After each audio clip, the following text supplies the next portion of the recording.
ओम जयंती मंगला काली भद्रकाली कपालिनी दुर्गे क्षमा शिवा धात्री स्वाहा स्वधा नमस्तुते। प्रेम से बोलिए सच्चे दरबार की आरती दुर्गा मैया की भव से पार लगवैया की आरती दुर्गा मैया की भव से पार लगवैया की आरती दुर्गा मैया की भव से पार लगवैया की आरती दुर्गा मैया की भव से पार लगवैया की हाथ में खड़ग खपर साजे माथ पे बिंदिया मुकुट राज हाथ में खड़ग खपर साजे हाथ में बिंदिया हाथ में खड़ग खपर साजे माथ पे बिंदिया मुकुट राज हाथ में खड़ग खपर साजे हाथ में बिंदिया लेके तलवार हुई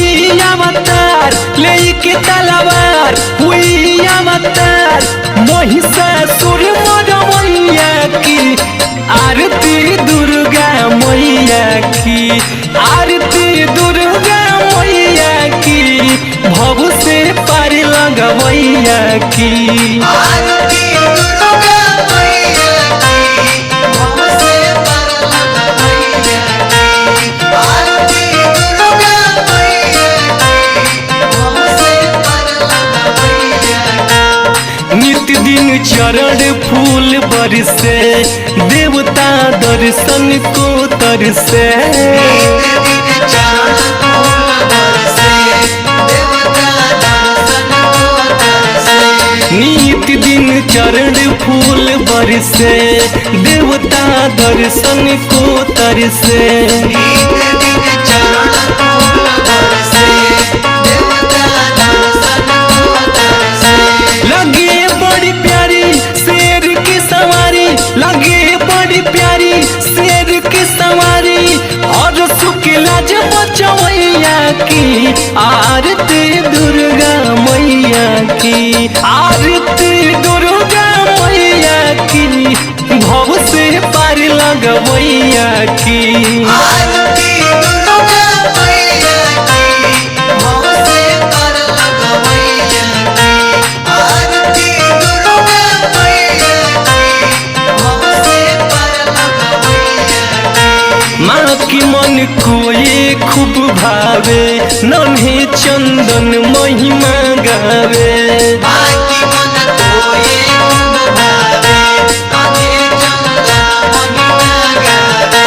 माँ की मन को ये खूब भावे नन्हे चंदन महिमा गावे बाकी मन को ये खूब भावे आगे चंदन महिमा गावे